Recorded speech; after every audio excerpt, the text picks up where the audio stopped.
Gary, dare I say, there's a little bit of optimism creeping in all of a sudden at Old Trafford?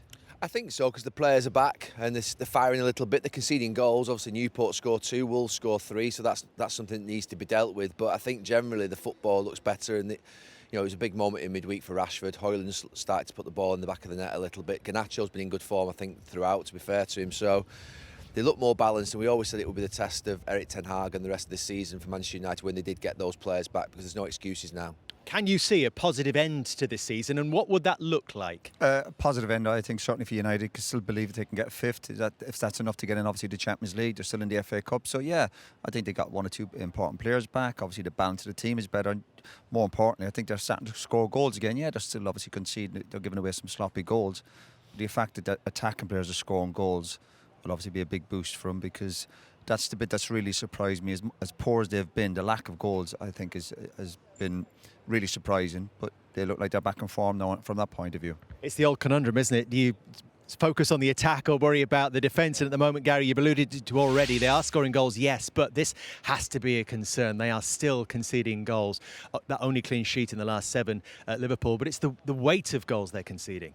Yeah, it's a big problem. Look, they're so inconsistent, and that is just a big problem, full stop. They have to get rid of that now in this next 2 or 3 months. They've got lots of experience in the team. Maguire comes in today for Varane. In terms of experience, there's still a lot there. But like you say, the goals, they are shipping goals, and that is a problem for them. They need to stop that. But like you say, the main thing is the consistency. They've got to get consistent. So they have to win today then? Well, you try and win every game. It seems to be the chat every time you do games. It's a must-win game. But from Man United home to West Ham, we're talking about getting a good reaction from the positives during the week. Then playing for Man United is about winning and winning consistently. You look at the table there. Obviously, the points total, the goals for us, really, really poor. But you have a chance to put that right. But so yeah, you look at the game, and if United want a challenge and still get in that Champions League, then yeah, you have to beat West Ham at home, of course. 9 points the gap right now to Spurs. Has that got to be the target, Gary? Yeah, Roy said it. 5th is the best I think they can probably do. One of those teams, obviously Aston Villa or Tottenham, would have to slip up. I don't think they're anywhere near Arsenal, City or Liverpool, so they are gone.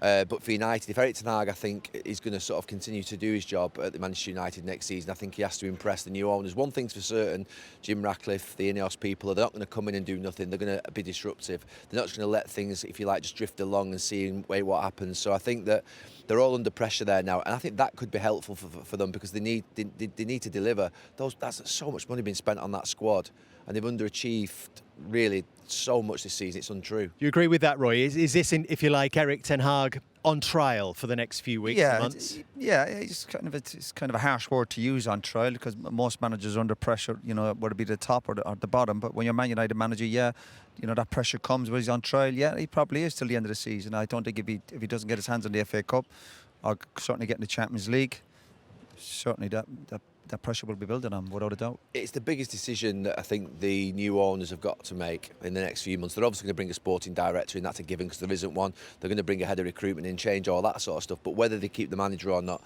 is the one that I think we'll all be waiting to see what happens on.